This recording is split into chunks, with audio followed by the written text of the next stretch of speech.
中蒙跨境铁路1条在运行，3条等待正式开通，都经过哪里？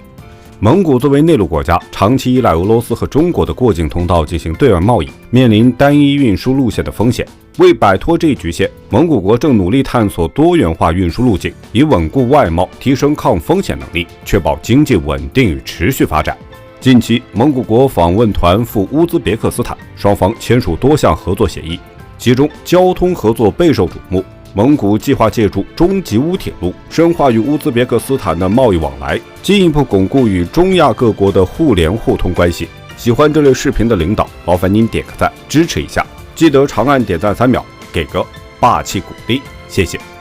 1. 中国与蒙古国在基建领域上的合作。蒙古国面积约156.65万平方公里，位列世界第19位，更是内陆国家中仅次于哈萨克斯坦的第2大国。草原广袤，可耕地相对较少，其地形北西多山，南部则是一片戈壁沙漠。游牧文化在此盛行，约有30%人口从事此业。2022年，蒙古国 GDP 达157亿美元，增长率为4%。矿产资源更是其得天独厚的财富，目前已知矿产达80余种，矿点超过6000。特别是煤炭、铜和金矿储量均在世界前列，为国家的经济繁荣奠定了坚实基础。中国与蒙古国在基建领域的合作日益紧密，在“一带一路”倡议的推动下，双方共同推动交通基础设施的互联互通，包括铁路、公路和能源管道的建设。这不仅仅促进了两国间的货物与人员流动，更为蒙古国的矿产资源开发提供了坚实的支持。中国企业积极参与蒙古国的矿产资源勘探、开发与加工，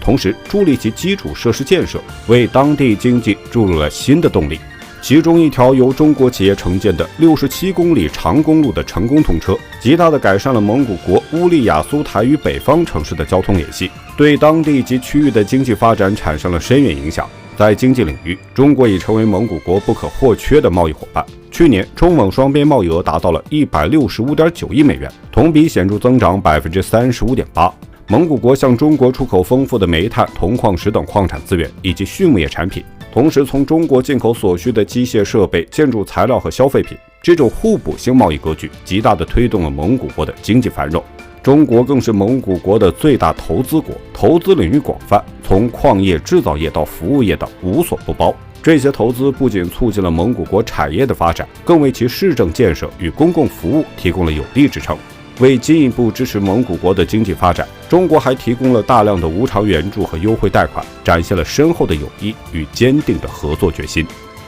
2. 中蒙跨境铁路。当前，中蒙两国之间的跨境铁路网络正蓬勃发展，其中1条铁路已投入运营，3条则正紧锣密鼓地筹备开通。已运营的中蒙铁路贯穿2连浩特口岸，不仅是首条中蒙跨境铁路，更是连接中欧班列蒙古方向的重要国际运输通道。这条铁路从内蒙古的2连浩特口岸起始，向北穿越蒙古国首府乌兰巴托，最终抵达俄罗斯贝尔加湖畔的乌兰乌德，无缝对接西伯利亚大铁路，构建了一条横跨3国的运输动脉。在待开通的3条铁路中，策克口岸线路尤为引人关注。作为蒙古的首条标准轨铁路，它不仅连接着西博库伦口岸与策克口岸，更为纳林苏海图矿山的矿产品出口开辟了新的物流通道。甘吉毛都口岸线路则承载着蒙古国矿产资源的出口重任，特别是嘎舒苏海图口岸，作为蒙古对我国出口矿产资源的最大口岸，承载着炼焦煤和铜的主要出口任务。而甘旗毛都铁路将直接通往蒙古最大的煤矿所在地塔旺陶盖勒，那里的煤炭储量预计超过60亿吨，是中蒙贸易的主要支柱。另一条备受瞩目的铁路则是满都拉口岸线路。这条铁路从内蒙古的满都拉口岸出发，经过蒙古国的杭吉口岸，最终抵达宗巴彦。这条被称为满杭宗线的铁路，不仅与中蒙第1条跨境铁路形成有效连接，更将极大地缩短铁矿石、煤炭等物资的运输距离，预计可缩短300多公里，极大地减轻了中蒙第1跨境铁路的运输压力。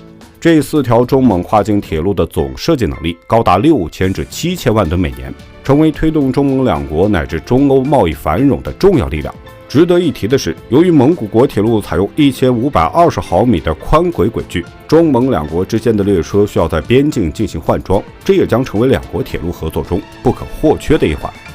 3. 中蒙跨境铁路的技术挑战与互利共赢。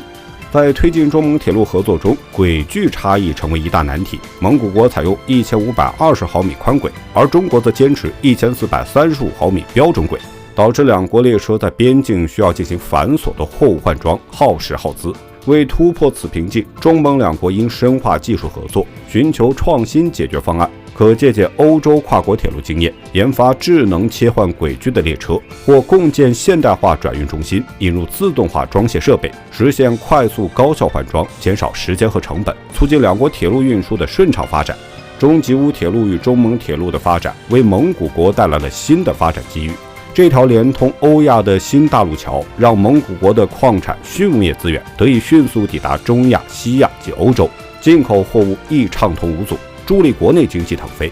中吉乌铁路和中蒙铁路的协同发展，也将为中国与中亚国家之间的经贸合作注入新的活力。中国可以借助这条便捷的陆路通道，扩大与中亚国家的贸易规模，深化能源、矿产、农业等领域的合作，促进区域经济一体化，实现共赢发展。